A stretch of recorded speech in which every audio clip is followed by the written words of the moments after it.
Alô, pessoal. Boa noite. E aí? O que temos aqui? Desenvolvedores, entusiastas? Alguém programa? Levanta a mão. Antes de começar a palestra, eu quero saber em que vocês programam. C. Java, que mais? PHP, C Sharp, tudo mais, tudo bem, vamos lá. Qual a dificuldade que vocês sentem em desenvolver multidispositivos? Biblioteca nativa, que mais?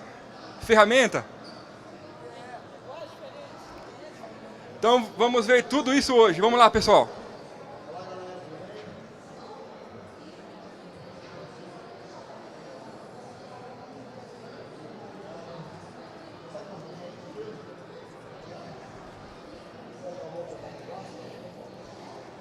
Beleza, vamos lá.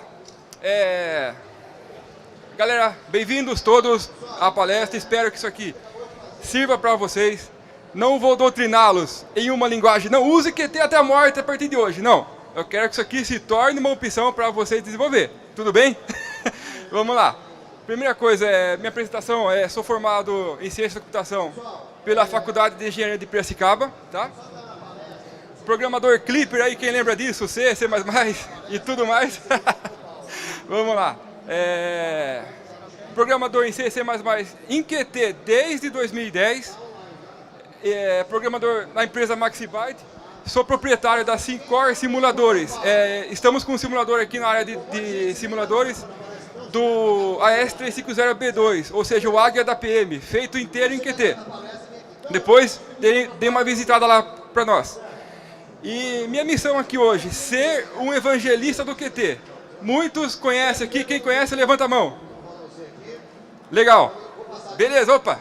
Tem palestra que eu vou que ninguém levanta a mão. Aqui é um bom sinal, pô. Vamos lá. Proposta dessa palestra. Primeiro, divulgar e mostrar o poder e as propriedades desse magnífico framework, né? E que ao final, vocês tenham o QT como uma possibilidade de ferramenta de desenvolvimento, tá? Para os seus projetos. E poder desenvolver para diversos aplicativos e arquiteturas. Vamos entender então primeiro o conceito de multiplataforma e multiarquitetura, tá? Plataformas, as mais comuns. Algumas caem em desuso, mas tudo bem, vamos lá. Android, BlackBerry, Linux embarcado, Mac, iOS, OS X, Windows e Windows RT. E plataformas industrial e de missão crítica. QNX e VxWorks. Exemplo, equipamentos hospitalares, radares aeronáuticos, mísseis balísticos e tudo mais. Então, o que é uma missão crítica, né? Uma plataforma de missão crítica? É um termo designado ao sistema tecnológico desenvolvido para evitar qualquer tipo de pane nos serviços operacionais de informática e garantindo integridade dos dados. Já pensou durante um paciente na UTI, tem um equipamento hospitalar lá, trava, reinicia. O cara pode morrer. Então, essas plataformas são específicas para esses casos. Ela não pode dar nenhum problema. E as arquiteturas conhecidas, né, do nosso meio hoje, que é o i386, a AMD64, Itanium e o ARM. Muito comum em celulares, dispositivos móveis. Tudo bem? Vamos lá. Linguagens de programação. Esse índice foi extraído do índice TIOB, que define o quanto as pessoas estão falando em fóruns, em cursos e tudo mais, de tal linguagem. Bom, o QT tem como base a linguagem C e C++. Como podemos ver, ela está em segundo e terceiro lugar, ou seja, não dá para falar que C e C++ caiu em desuso. É muito usado. Aliás, que kernel de SO que é feito em outra linguagem? Começa por aí. Vamos lá. Antes de começar a desenvolver, qualquer projeto que vocês vão começar a desenvolver, a gente tem que fazer algumas perguntas. Primeiro, é para algo específico ou irá abranger uma gama de arquiteturas e plataformas? É a primeira pergunta. Segundo caso, deverá ser um aplicativo instalado no dispositivo, acessando o hardware, por exemplo, etc. Ou pode ser na web? Bom, se é uma aplicação de consulta, A pessoa loga no site e mostra uma informação, faz o web. Não estamos falando que faça tudo em Qt. Em qualquer projeto, vocês têm que pôr uma análise e pensar e parar para ver. Eu vou fazer isso em web ou desktop? Depende da aplicação sua. Tudo bem? Você deverá aprender várias linguagens de programação para poder suportar todo esse ecossistema? Levaria quanto tempo para desenvolver vários aplicativos com a mesma funcionalidade? Apenas para poder suportar todo esse ecossistema. Hoje a gente sabe que, se a gente pegar aqui, a gente vai ver uma variedade de celulares, arquiteturas diferentes. Vai ver iOS, vai ver Android, vai ver Windows Phone, né? E cada um deles são plataformas específicas. Você já pensou fazer um aplicativo que ele seja desenvolvido para cada uma, em cada IDE específica? São 3 trabalhos. Tudo bem? Situação de desenvolvimento não é o panorama real, é só para vocês terem uma ideia da situação atual. Tem muito mais linguagens e ferramentas por aí, tudo bem? Um caso, se eu fosse desenvolver para Windows, eu teria como opções Qt, Delphi, Java ou C Sharp. Em Linux, Qt, Java ou Mono, C Sharp. macOS, Qt, Java ou Xcode. Né? O Android, Qt e Android SDK. Mobile, Qt e Xcode. Vemos que o Qt está presente em todos os casos. Ou seja, com um framework, com uma ferramenta de desenvolvimento, um IDE próprio, você consegue desenvolver em várias linguagens. Mas eu vou fazer uma aplicação no Windows. Ele vai soltar o binário em todas essas linguagens? Em todas as plataformas? Não. Você tem o seu fonte em Windows. O que você vai fazer para rodar ele no Linux, por exemplo? Você vai no Linux com o Qt e vai compilá-lo. Simples assim. Para gerar um binário nativo para a plataforma. No caso de Android, como que funciona isso? Primeiro, vocês instalam o SDK e o NDK do Android na plataforma que vocês usam e, vamos supor, a partir do Windows você gera um APK para o Android. Tudo bem? E o Windows Phone, mesma coisa. Conclusão, então, né? Vemos que, ou seja, a linguagem C++ e o framework Qt já basta para que seu aplicativo suporte todas essas plataformas. E por que o pessoal do Qt, então, escolheu o C e o C++ como linguagem base para a sua API? Primeiro, C e C++, qualquer plataforma, arquitetura tem o seu compilador. Entendeu? Então, o Windows, por exemplo, ele tem o compilador que vem junto com o Visual Studio. Você vai no Linux, você tem o GCC e o G++ para isso. Tudo bem? Vamos lá. Proposta de desenvolvimento em Qt, então. Aprendizado, então o que é? Antes de sair fazendo um programa para valer, estudem a plataforma, estudem o Qt como age. Não coloque isso em produção de imediato, né? Como qualquer linguagem que for aprender. Então, bastando apenas domínio em C e C++ com o Qt, a mesma sintaxe e aplicativos portáveis para diversas plataformas, reuso de classes e regras de negócio em diversas plataformas, sem a necessidade de portar para outras linguagens. Ou seja, faço uma vez e executo onde quiser. Vamos lá. E por que C++, então? A API do Qt está disponível para diversas outras linguagens. Tudo bem? Então, tem vários forks que, por exemplo, tem um Python Qt, que quem programa em Python consegue usar as bibliotecas do Qt para desenvolver. É um exemplo. C++ tem semelhança com outras linguagens, Java, C Sharp e PHP, pois essas são originadas de C e C++. Praticamente todas as plataformas computacionais possuem um compilador C e C++, e isso é o que basta. Uma vez que o compilador C e C++, é possível gerar todas as bibliotecas e dependências do Qt.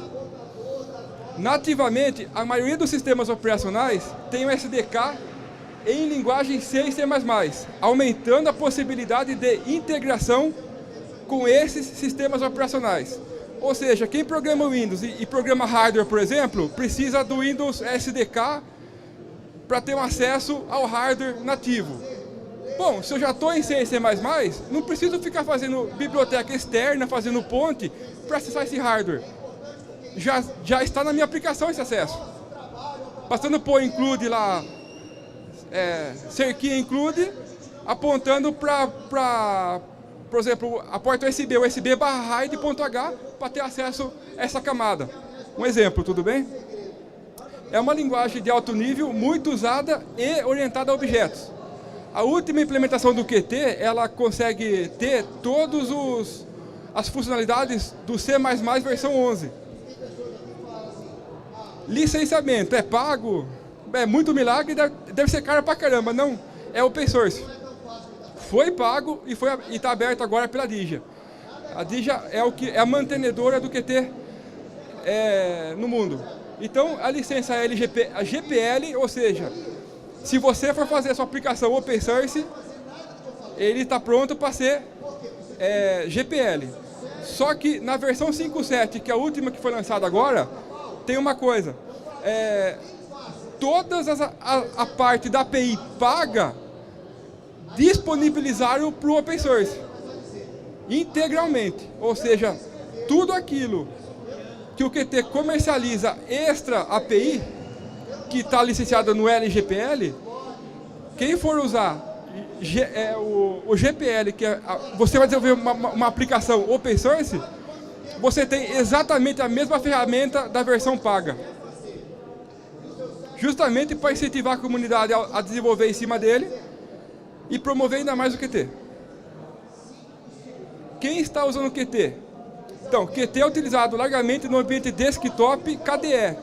Quem mexe com Linux, o ambiente KDE é inteirinho feito em Qt. Do início ao fim dele. E por outras grandes empresas, como Oracle, Google, HP, Adobe, e empresas que não é nem no ramo de TI, como Disney, DreamWorks, SKG, Siemens e por aí vai. Aplicativos desenvolvidos em Qt. Às vezes você está usando o Qt e não sabe. Um exemplo. Primeiro, quem mexe com Linux tem um ambiente gráfico chamado KDE. Ele é puramente feito em Qt. Tudo bem? Quem conhece o VirtualBox, levanta a mão. VirtualBox ficou meio que um padrão aí para máquinas virtuais.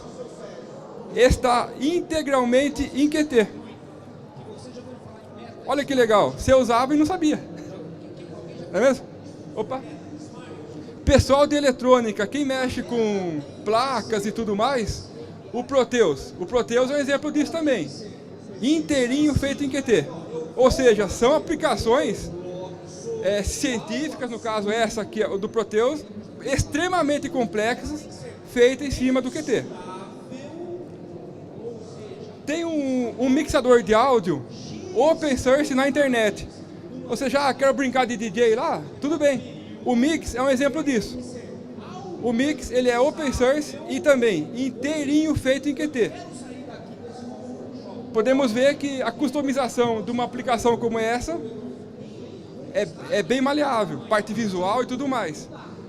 Quem gosta de web, por causa do CSS, por exemplo, uma vantagem que eu vejo no Qt é que assim, toda a parte de estilização de componentes visuais na tela é em CSS. Que é excelente isso. Esse é o exemplo assim, você está falando bonito do Qt, mas e aí, você usa isso? Uso. Desde 2010 comecei a desenvolver projetos de simulador de voo, que são escala 1:1 da aeronave, que ela é simulada. Essa parte de instrumentos que está aqui no painel é um software rodando. E esse software está inteirinho em Qt. Inclusive o plugin que interage com a engine de simulação. Quem quiser conhecer, eu tenho esse simulador disponível aqui na área de simuladores da feira. Tá bom? Vou estar aí amanhã. Quem quiser dar um pulinho lá para ver, voar um pouquinho, pode ficar à vontade. Então, outros recursos do Qt também que são, assim, eu achei magnífico. Um deles é o tal do Qt Linguist. O que serve? Para desenvolvimento de aplicações em vários idiomas. A questão é, você vai desenvolver, coloca o botão na tela, bota um label lá.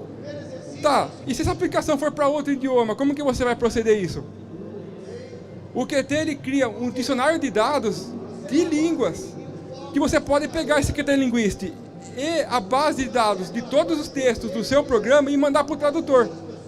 O tradutor te devolve isso traduzido e você só adiciona esse dicionário de dados na sua aplicação. Entendeu? Então você vai ter o quê? Você vai ter a sua aplicação internacionalizada, que hoje é a coisa mais comum. O Qt Creator, ele é só uma API? Ele é só uma biblioteca? Não. Ele é também ele tem também uma ferramenta própria de desenvolvimento.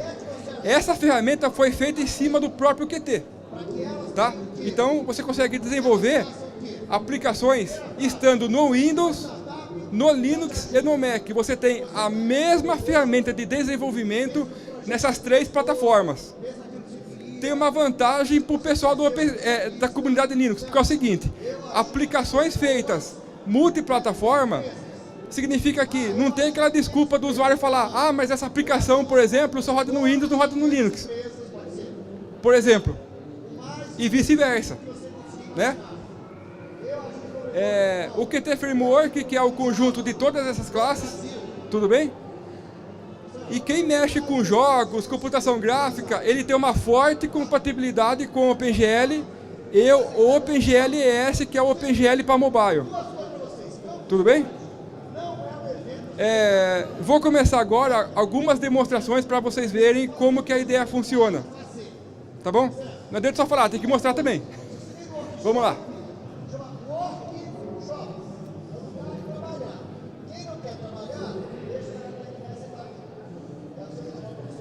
Vamos lá, primeira coisa, eu vou abrir o Qt Creator aqui. Aí vem uma questão.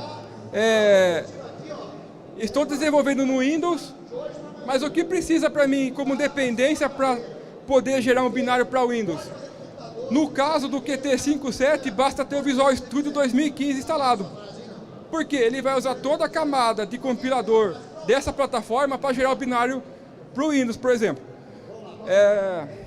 Vamos começar aqui um novo projeto. Uma aplicação baseada em widgets. Vamos falar, esse projeto chama Teste 02.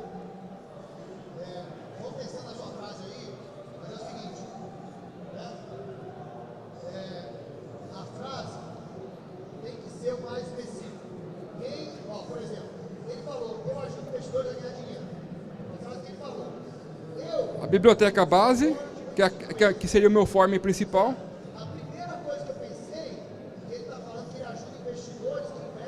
Beleza. Ele inicializou aqui para mim. Ele está montando a minha lateral. Então, o que aconteceu aqui, pessoal? Ele localizou na minha máquina que eu consigo gerar um binário para Windows 32 bits, 64 bits, usando o compilador da Microsoft. Eu posso gerar um binário para Windows 32 bits usando o compilador MyGwin. Tá? Só que eu acho que eu pulei uma tela aqui sem querer. Deixa eu fazer de novo, pessoal. Eu apertei 2 vezes o botão Next. Vamos começar lá. Teste 03. Aqui, Aqui você marca em quais plataformas essa aplicação irá rodar. Vamos marcar o Android. Eu não vou usar a versão antiga, que essa aqui usa em alguns projetos. E a do MyGwin também não. Então vai ter o Windows 32, o Windows 64, Android ARM7 e o Android x86. Essa é a minha classe principal, que é o meu form principal. Aí, finish. Beleza. Então temos exatamente como é uma aplicação em C++, com o header, o ponto de entrada no main CPP, inicializando, o CPP da classe da janela e a minha janela em si. Aqui a resolução está meio baixa por causa do projetor, mas vamos tentar dar um jeito aqui.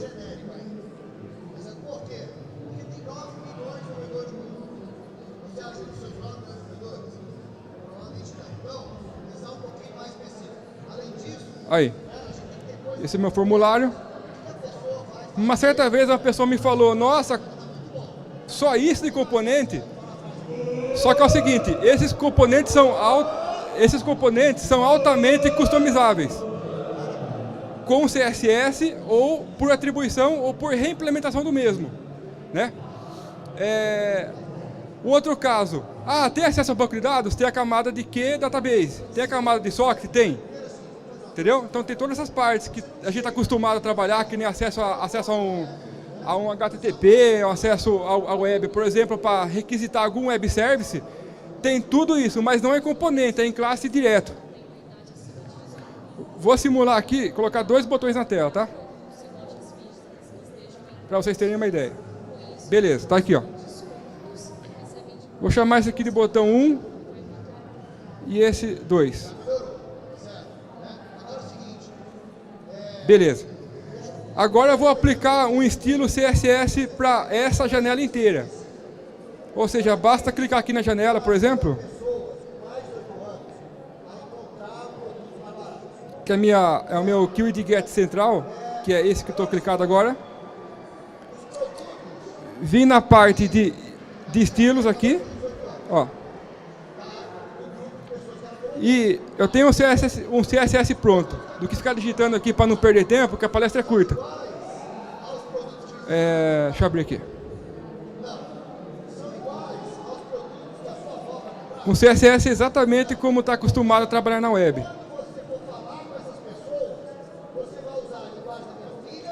Pronto, já apliquei estilo para os botões da tela. É uma coisa assim, bem chucra, vamos dizer, mas é só para vocês terem uma ideia de como a operação de CSS funciona. Estou arrastando mais um botão para a tela, ó, mas ele vai herdar todas as propriedades do CSS que eu acabei de colocar.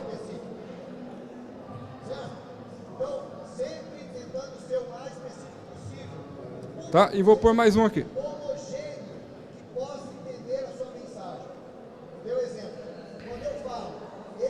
Se eu quiser manipular esse CSS, não preciso vir botão por botão, como acontece em algumas linguagens, e vir editando estilo. Eu edito editando a propriedade do botão, como cor, fonte. Eu vou naquela parte de estilos e modifico. Simples assim. Vamos colocar esses botões em forma de grade, usando essa opção. Beleza, ele já fez o alinhamento. Agora eu vou fazer com que ele estique na vertical. Espera aí.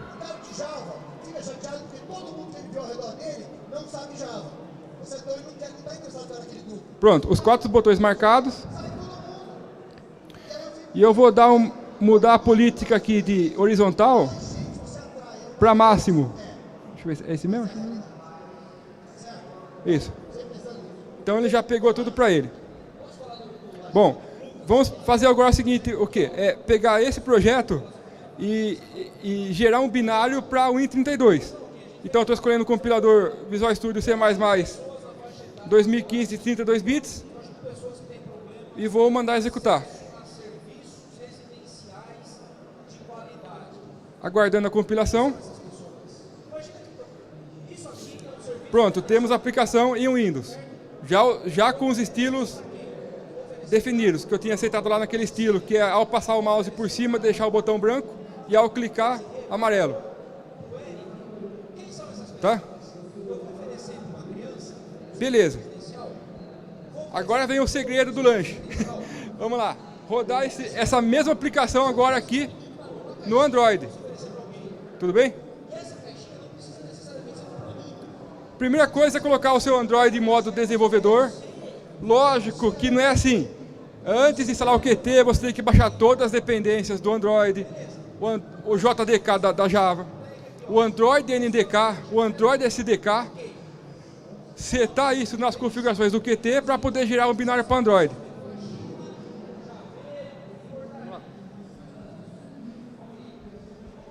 Pronto, dispositivo plugado aqui. Já está em modo depuração, tá?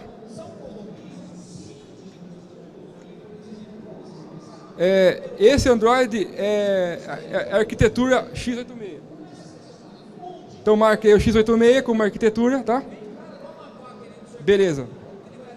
Agora vou mandar executar.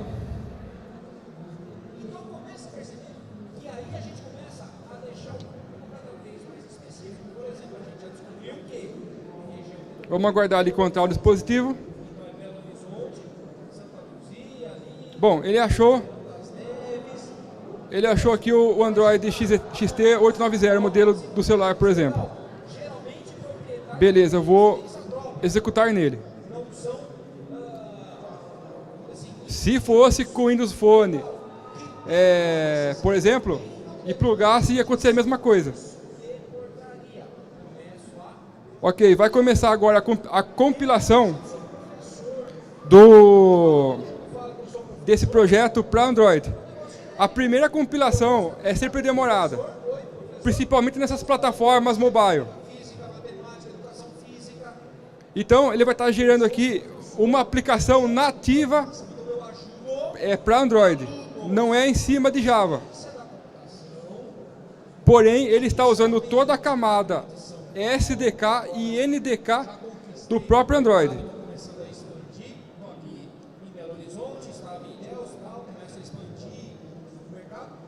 Natural, a primeira compilação é sempre demorada.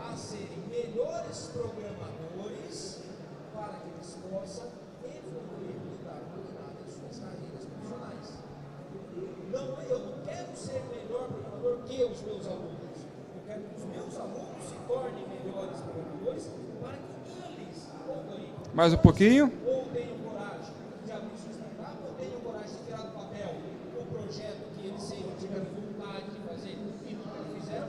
Então, muitas vezes, tem gente que não sabe por onde começar. Eu ajudo alunos de computação em área e afins, esses temas de informação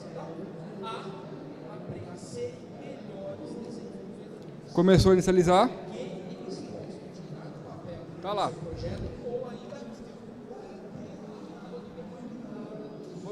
Eu vou deixar as duas em execução. Eu vou deixar as duas em execução para vocês verem, tá?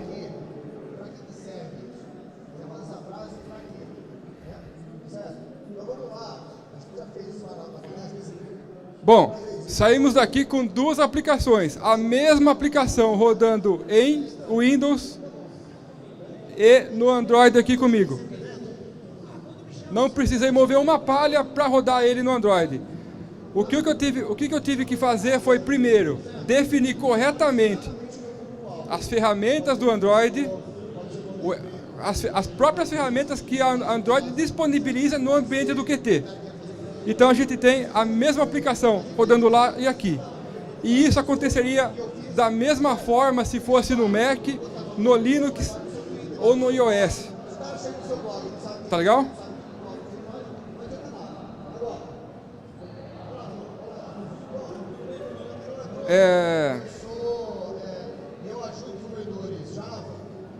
Eu acho que não vai ter mais tempo, porque já deu. Então a gente está partindo para o fim. Porque aqui eu poderia também mostrar para vocês essa mesma aplicação rodando no Linux e no Mac em uma máquina virtual. Tá? Mas a palestra já vai se encerrar daqui 15 minutos. E vou aproveitar esse espaço para vocês tirarem dúvidas e perguntar o que quiserem. Não fiquem com medo, pergunte, tire dúvidas. Caso não dê tempo nessa palestra de terminar, eu vou estar aqui no canto respondendo até o último embora. Tudo bem? Não tem problema nenhum com o horário. Sai daqui 5 horas da manhã, para mim não tem problema. Vamos lá. Eu queria saber como que é o uso, por exemplo, das camadas que não tem no Windows, sensor, esse tipo de coisa. O Qt dá suporte para isso? Como é o recurso? Legal. Essa é uma pergunta assim que a turma acontece. Tá, eu tenho um dispositivo móvel, eu tenho um sensor de rotação, giroscópio e tudo mais. Eu quero pegar essas informações. E aí, como que eu faço? Primeiro, o Qt tem a parte chamada, uma camada de classe chamada QSensors. Então, boa parte de sensores comuns em qualquer dispositivo, você já consegue pegar, inclusive sensor de GPS, de localização e tudo mais. Caso não... Aí que tá. Às vezes, vamos supor, você pega um dispositivo muito específico e nele não está implementado porque aquela funcionalidade é daquele dispositivo. Não é uma coisa comum para os outros dispositivos. Normal. Você pode usar, no caso do Android, o próprio NDK para poder acessar essa camada. Como ela já está em C++, basta dar o include dela e fazer o uso normalmente. Respondi? Legal.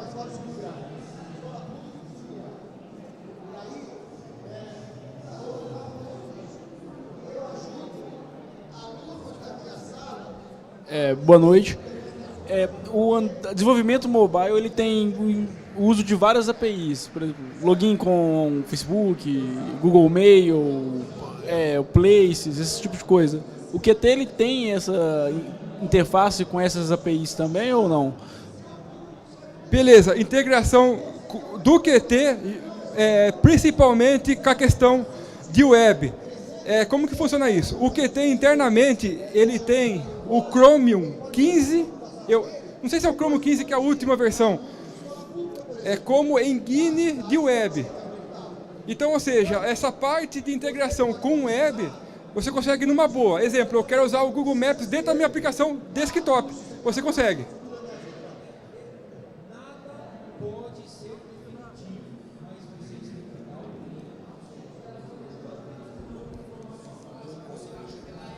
Eu trabalho com desenvolvimento mobile hoje, híbrido. E eu uso o Cordova para desenvolver e ele porta. Windows Phone, Android, iOS, por aí vai.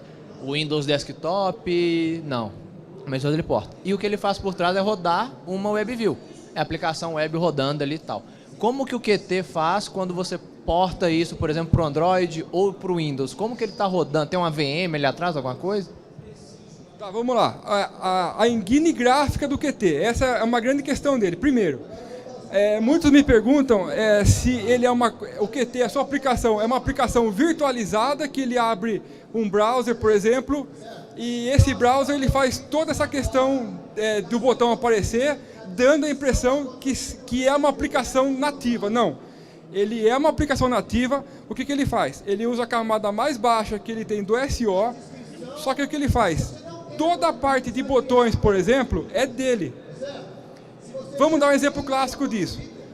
Se você programa em Delphi, aquele botão que está na tela é uma herança do componente visual do Windows. Ou seja, então você tem uma forte dependência com o SO. Nesse caso, não. Ele precisa da camada mais baixa, que é desenhar o pixel na tela daquela plataforma. E em cima disso, ele por si só, a sua parte da engine gráfica, ele tem tudo isso recriado dentro dele. A parte de botões, a parte... Ou seja, só o frame da janela é do sistema operacional. Tudo que está dentro daquele frame é do Qt. Respondido? Portanto, se você não tem internet, liga naquele negócio lá que eu estou ouvindo, liga no celular. Sobre persistência de dados, ele tem algum ORM nativo, tem algum framework, alguma coisa que você possa colocar? Questão de persistência de dados, gravação em banco de dados, SQL, Postgres, MySQL e tudo mais. Tem uma camada chamada QSQL Database. Dentro dela tem várias classes de variações, que é o QSQL Driver, que é a parte de comunicar a sua aplicação com o driver do banco de dados. Exemplo, quem desenvolve a aplicação desktop e vai usar o MySQL, sabe que tem que levar para cima e para baixo aquele MySQL.dll. Quem usa Postgres tem que levar para cima e para baixo o PGSQL.dll. Aqui é a mesma coisa, tá? Porque essa parte é do banco de dados. Só que aí que tá, pegadinha no malandro aí. Se a plataforma não tem esse driver do banco, já não suporta. Tá? Então, ou seja, se o banco é compatível com o Android, por exemplo, vai funcionar. Porque é a partir desse driver que ele vai chegar no banco. Ele não tem, vamos supor, dentro dele, a comunicação, porque aí você ultrapassa a barreira. Ou seja, eu estou colocando fontes do MySQL dentro do QT. Então você está ultrapassando essa barreira e você não pode fazer isso. Tá? Por isso que os bancos de dados normalmente disponibilizam uma DLL ou uma API para você usá-la. Tá? Mas nunca você vai conseguir pegar o fonte dessa API e colocar dentro do QT, por exemplo. Isso é contra o... Não tem outra coisa. A respeito de ORM, nesse caso, como que se aplica no QT? Parte de ORM, gerenciamento como Hibernate, coisa do tipo. No QT, nativamente nele, não tem. Porém, tem projeto rodando open source de fazer toda essa parte da abstração de banco de dados para o QT. Ou seja, o mundo não fica só dentro dessa API. Tem vários projetos em paralelo rodando de APIs, no caso específico desse de ORM para o QT. É fácil. Quem quiser procurar, coloca no Google QT ORM, já vai direto para o site desse projeto.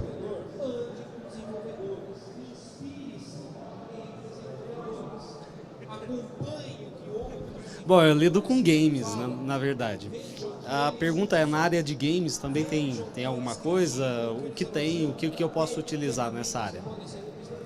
Bom, quem mexe com jogos, computação gráfica, tem uma coisa muito bacana que surgiu do QT, acho que 5.5 para frente. Primeiro, quem acha complexo trabalhar com OpenGL, no braço, o QT na versão 5.5, eles conseguiram fazer uma camada, uma abstração gráfica, uma abstração dessa camada gráfica chamada QT 3D. É um conjunto de classes para criar um ambiente 3D multiplataforma. Um caso clássico disso é o seguinte: se eu faço uma aplicação em OpenGL nativo, essa aplicação não roda no mobile. Por quê? Porque o OpenGL que tem lá no mobile é o OpenGL ES, que tem várias diferenças.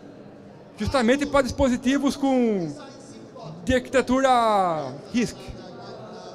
Tudo bem?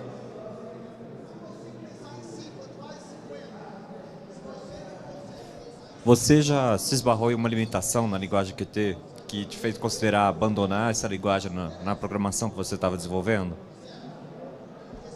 Bom, essa é uma pergunta interessante e vou aproveitar até para dar uma dica para vocês nessas transições de linguagem, que é o que a gente às vezes se depara, assusta e volta para trás na linguagem que você estava trabalhando.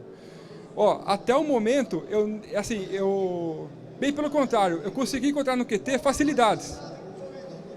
Para o projeto, no caso lá do simulador, que é uma aplicação científica, complexa, eu consegui encontrar lá toda a parte de computação gráfica, que me resolveu muito bem, parte de socket, de comunicação entre várias máquinas que dependem para esse simulador funcionar, e a camada que é a camada de acesso a hardware, que eu uso as placas de interface desse simulador, são tudo placas USB. Só que não são placas USB emuladas na porta-com, são placas USB hard, nativo. Ou seja, sendo nativo, eu consegui usar a parte do Windows da camada de RAID para acessar o hardware.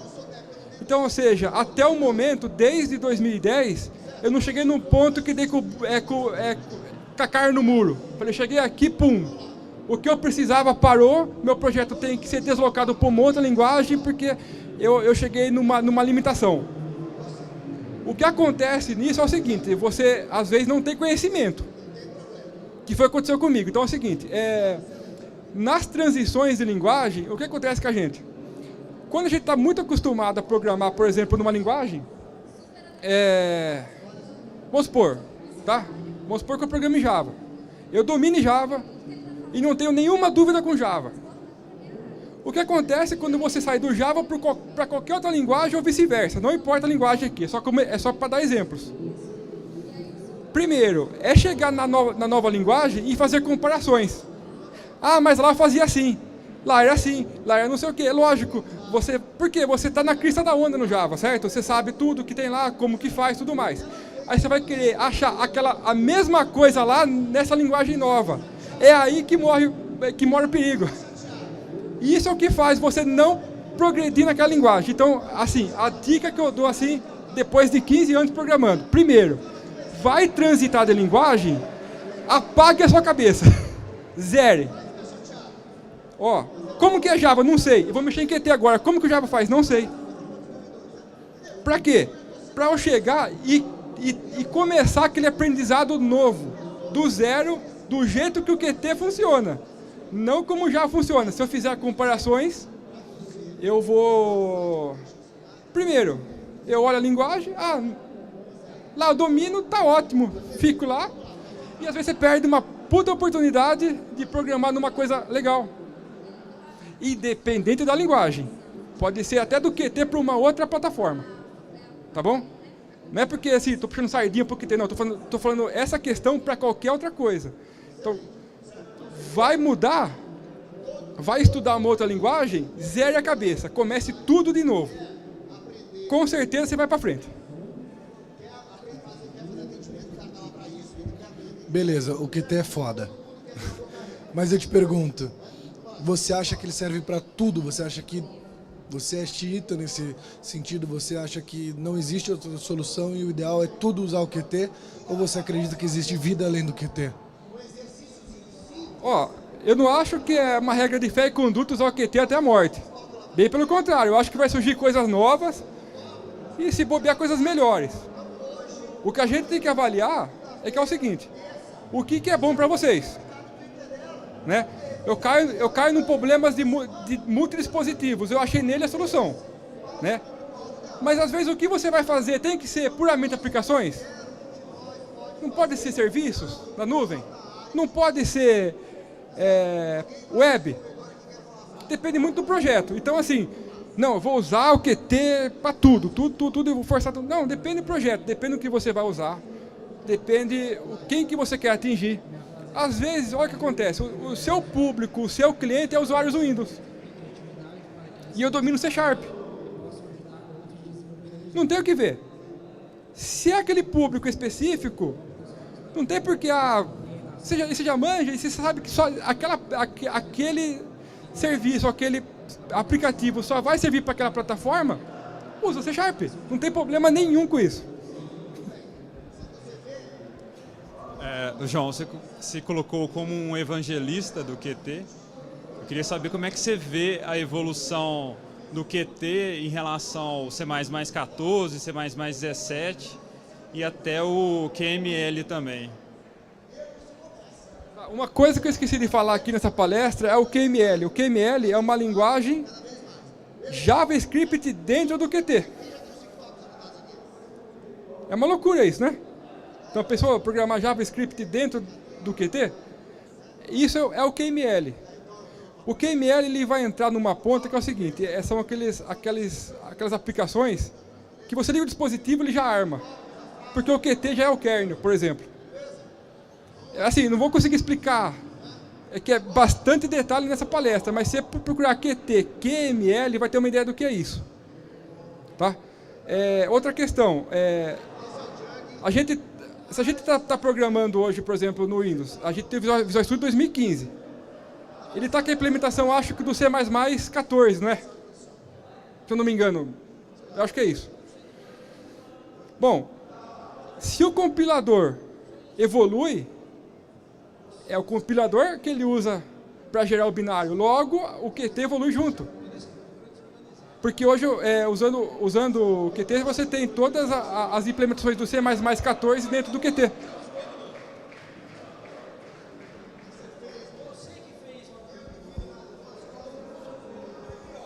Boa noite. Vou fazer uma pergunta, depois eu passo para ele.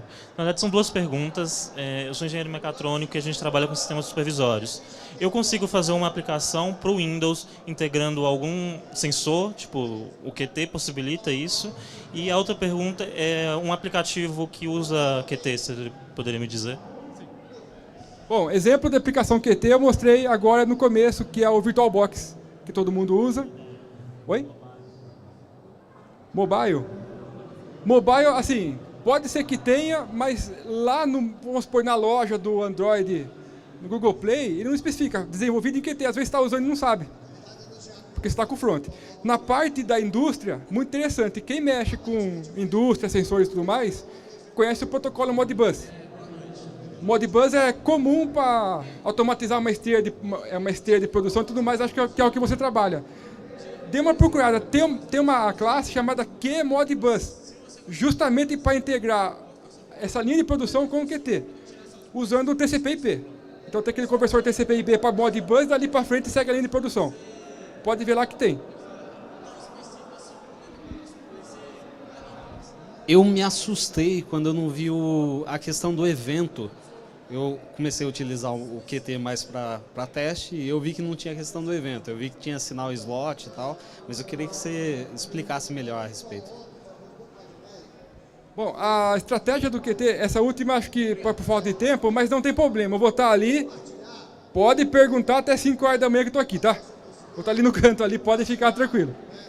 Bom, vamos lá. Primeiro, a gente sabe que se pegar C#, por exemplo, é baseado em eventos, o clique do botão, essas coisas e tudo mais. Como funciona o Qt? Ele segue o princípio da mesa telefônica, como o Ajax também faz. Então, ou seja, você pluga algo que está emitindo o sinal para algo que está recebendo. Exemplo, se você quer que um botão execute 10 ações, você pluga essa ação nesses 10 slots. Ou seja, o clique dele vai refletir em todos eles. Tá, é muito pouco tempo para explicar aqui. Isso chama Connect Signal Slot no Qt. Tem bastante vídeo na internet falando sobre isso, sobre essa estratégia de como os componentes visualmente ou classes interagem com forte desacoplamento. Pessoal, a palestra chegou no fim, agradeço a presença de todos e espero que o Qt sirva para vocês, para desenvolvimento, aprendizado, e seja mais uma opção na hora que vocês forem desenvolver seus aplicativos. Lembrando que eu vou estar aqui para responder qualquer pergunta, a qualquer hora. Tudo bem, pessoal? Obrigado a todos.